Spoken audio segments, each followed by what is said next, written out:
মানে গত বছর যে জিনিসের দাম 100 টাকা, একদম সিম্পল অ্যারিথমেটিক নিয়ে যদি আমরা হিসাব করি, ইকোনমিক্সের একদম ন্যূনতম বেসিক ধারণা যাদের আছে তারাও জানে গত বছর যদি একটা জিনিসের দাম 100 টাকা হয়, এবছর যদি মুদ্রাস্ফীতি 8.5% হয়, এই বছর সেই জিনিসটা কিনতে আমার 108 টাকা 50 পয়সা লাগবে। আমার বেতন বাড়লো কিন্তু 5 টাকা, তার মানে আমার বেতন হলো 105 টাকা, জিনিসের দামটা বেড়ে গেল 108 টাকা 50 পয়সা। ওই সুকুমার রায়ের কবিতা পড়েছিলাম না, ছায়ার সঙ্গে কুস্তি লড়ে গাত্রে হলো ব্যথা। ছোটবেলা আমরা ছায়া ধরার চেষ্টা করতাম, আমি লাভ দিলে ছায়াটা তো সরে যায়। তো দ্রব্যমূল্য তো এমন যে আমার 5 টাকা বেতন বাড়ার সঙ্গে সঙ্গে তো দ্রব্যমূল্য আরো একটু বেড়ে যায়, ফলে আমার গায়ের ব্যথা হয় কিন্তু ছায়াকে আমি আর ধরতে পারি না।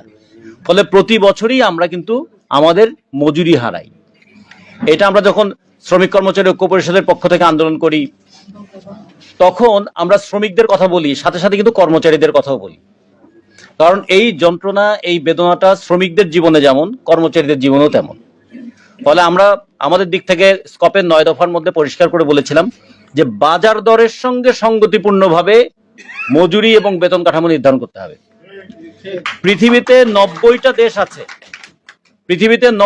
দেশ আছে যারা প্রতি বছর তাদের বেতন কাঠামো পুনর্বিন্যাস করে। আমাদের শ্রম আইন অনুযায়ী প্রতি 5 বছর পরে বেতন কাঠামো পুনর্বিন্যাস করতে হয়। একটু ফাঁক আছে, যদি মানে জোর করে সরকারকে ধরা যায় তাহলে কখনো কখনো 3 বছরেও সেটা হয়, অতীতে আমরা দেখেছি। বলা আছে যে প্রতি 5 বছরে মজুরি কাঠামো পুনর্বিন্যাস হবে, কিন্তু যদি কোনো বিশেষ পরিস্থিতি হয় তাহলে তার আগেও হতে পারে।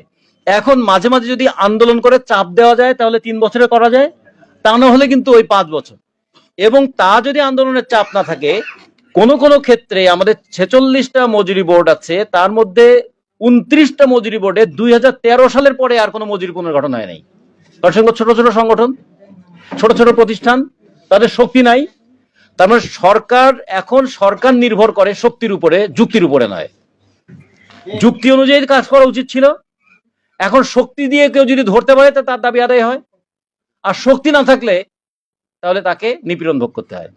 তা আমরা সরকারি কর্মচারীদেরকে শক্তি প্রয়োগ করতে বলি না, তাদেরকে বলি আপনারা তো প্রশাসনের অঙ্গ, আপনারা যুক্তি প্রয়োগ করবেন, তাহলে সরকার নিশ্চয়ই যুক্তি মানবেন।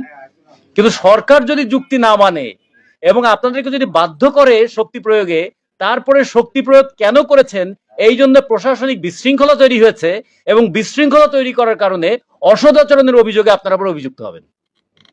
ব্রিটিশরা যেমন একটা আইন করেছিল, পরিকল্পিত দুর্নীতির আইন। সেটা কি, যে কর্মচারীদের বেতনটাকে এমন ভাবে করো যাতে তার সংসার না চলে, সংসার না চললে সে দুর্নীতিগ্রস্ত হবে, দুর্নীতিগ্রস্ত হলে তাকে নিয়ন্ত্রণ করা সহজ হবে। যে কারণে দেখবেন ব্রিটিশ সিস্টেম যে সমস্ত দেশগুলোতে আছে, সমস্ত দেশে তারা এই কাজটা করে, বেতন কাঠামোটাকে এমন করে রাখে যাতে সে দুর্নীতি করতে বাধ্য হয়। এখন 8,250 টাকা আপনাদের বেতন স্কেল, সে অনুযায়ী আপনাদের বাসা ভাড়া কত হবে? 5,000 টাকা। আচ্ছা, ঢাকা শহরে এবং বাংলাদেশের কোন সিটি কর্পোরেশনে 5,000 টাকায় মানসম্পন্ন তো দূরের কথা, পিঠ সম্পন্ন, মানে পিঠ দিয়ে একটু রাত্রে ঘুমাবেন, এরকম কোনো বাসা পাওয়া যাবে? তাহলে হ্যাঁ, সেটাই। তাহলে দেখুন, অথচ সরকার এটা কাগজে কলমে বলেছে। এটা এমন একটা নিয়ম, এমন একটা বিধান, যে বিধানটা যারা তৈরি করছেন তারা জানেন যে এটা প্রয়োগযোগ্য নয়, তারপর তারা বিধান হিসেবে ইয়ে করেছেন। যদি কোনো আইন, যদি কোনো বিধান, যদি কোনো নিয়ম প্রয়োগযোগ্য না হয়, সেই বিধান প্রণয়ন করাটা অনৈতিক। এবং এই অনৈতিক বিধান প্রয়োগ করে তারা ব্যাপক অংশের কর্মচারীদেরকে একটা অনৈতিকতার দিকে ঠেলে দিচ্ছেন।